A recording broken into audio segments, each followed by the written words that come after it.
memang sesuai dengan mekanismenya kita akan membahas KUHP dulu. Namun ya kita awalnya tidak akan tergesa-gesa, kita akan mendapatkan masukan dari seluruh elemen masyarakat dulu sesuai dengan mekanismenya, bagaimana, apa masukannya, apa pendapatnya dari seluruh elemen masyarakat. Setelah itu baru kita akan masuk ke perampasan aset. Nah, bagaimana selanjutnya yaitu juga kita akan minta masukan, pandangan dari seluruhnya, karena kalau tergesa-gesa nanti tidak akan sesuai dengan aturan yang ada, dan kemudian tidak sesuai dengan mekanisme yang ada, itu akan rawan. Jadi ya seperti itu. RUU perampasan aset adalah salah satu yang benar-benar kita inginkan untuk segera bisa diwujudkan sama karyawan-karyawan kita. Kenapa?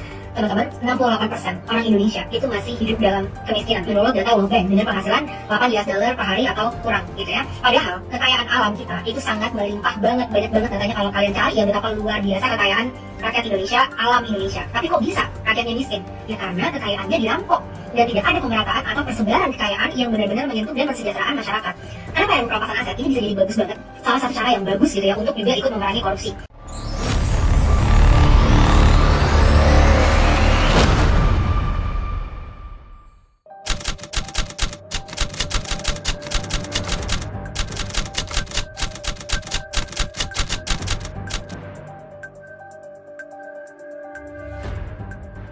Ruang sidang DPR sore itu terasa menegangkan. Lampu sorot menyoroti kursi-kursi para wakil rakyat yang tampak penuh.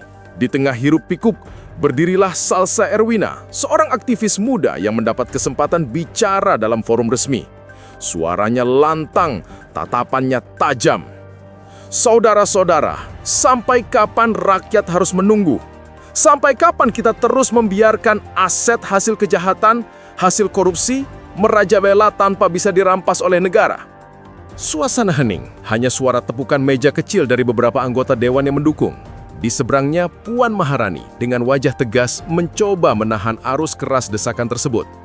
Puan mengingatkan bahwa proses politik tidak bisa terburu-buru, harus melalui tahapan, kajian, dan kompromi antar fraksi. Namun Salsa tidak mundur, suaranya semakin berapi-api. Bu Puan, dengan segala hormat, rakyat tidak lagi punya waktu untuk menunggu kompromi politik. Setiap hari, miliaran rupiah yang seharusnya kembali untuk pendidikan, kesehatan, dan pembangunan desa justru lenyap. Kita butuh RUU perampasan aset sekarang juga. Bukan besok, bukan tahun depan. Beberapa anggota DPR mulai riuh. Sebagian mendukung, sebagian menolak. Ketegangan memuncak.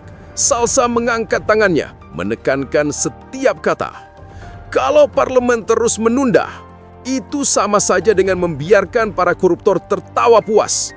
Sejarah akan mencatat siapa yang berpihak pada rakyat dan siapa yang memilih diam demi kepentingan politiknya sendiri. Puan balas bicara, mencoba menegaskan bahwa dirinya juga berpihak pada rakyat, tapi ia menekankan pentingnya menjaga stabilitas politik. Salsa langsung menimpali dengan nada semakin panas. Stabilitas politik tidak ada artinya jika rakyat lapar. Stabilitas tidak ada gunanya jika uang negara terus dikuras oleh tikus-tikus berdasi. Apakah kita akan terus bersembunyi di balik alasan prosedur, sementara bangsa ini dirampok di depan mata? Tepuk tangan menggema dari balkon penonton. Wajah Salsa memerah karena emosi, tapi sorot matanya jelas. Ia tidak gentar menghadapi siapapun, bahkan Puan sekalipun. Debat itu menjadi simbol pertempuran gagasan antara politik yang penuh kompromi dan suara rakyat yang menuntut keadilan segera ditegakkan. Dan hari itu, di ruang sidang, publik menyaksikan sebuah momentum bahwa generasi muda berani berdiri menantang agar RUU perampasan aset tidak lagi menjadi wacana, melainkan kenyataan.